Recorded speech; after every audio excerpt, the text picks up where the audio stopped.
اعوذ بالله من الشیطان الرجیم بسم الله الرحمن الرحیم. السلام علیکم ملګرو، څنګه الله خیر؟ امید لرم خبره ملګرو. نننی چې کمالات دي کنه، نن سبا چې کمالات شروع دي، د دې ذمہوار څوک دي؟ د دې ذمہوار څوک دي؟ د عمران خان حکومت ته خلک دغه کوي، دغه په حکومت کې خدا چل نه جوړ. پاکستان یو پیر آزاد شو په 1947 کې، منګه د انګریزانو نه جدا کو، قائد اعظم جدا کو.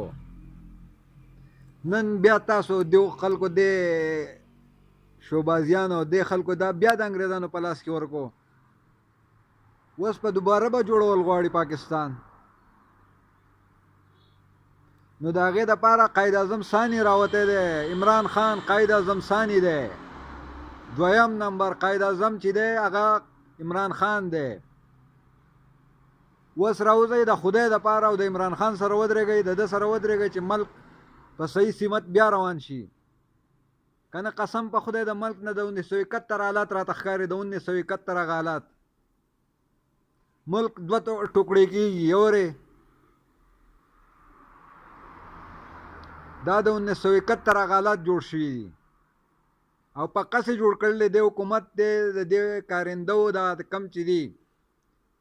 ښه پې پوه سوشل میډیا دور دی، هر سړی په بچی بچی پوه دی. او دا نیوټرل چې راځي د حکومت ترجماني کوي. هلکه ته زما د دغه دپاره ولاړ وې، زما د حفاظت دپاره ولاړ وې او تا زما نه سرمن وویسته. بس که که نه قلار شه زما نه، نور قلار شه، سرمن مه وباسه، سرمن مه وباسه، قلار شه. که نه ډېر سنګین نتایج به برآمد شي د دې نه. ولې چې دا عوام کله دغه شو که نه، بپره شو که نه، نو بیا به ډېر دغه شي.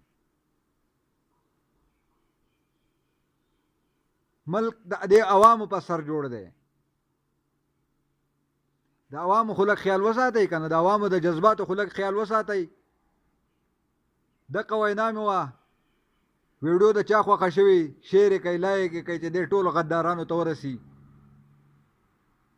او ښه په ایماندارۍ د قائد اعظم ثاني سره ودرېږئ. دویم نمبر قائد اعظم عمران خان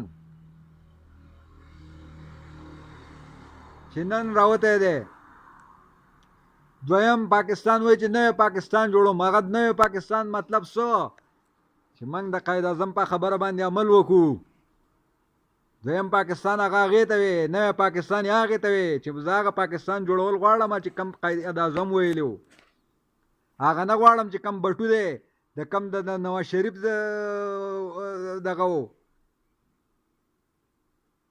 هغه پاکستان موږ ته نه دی منظور.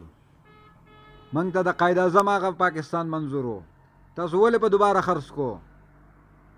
ډېره مهرباني د الله په امان. السلام علیکم.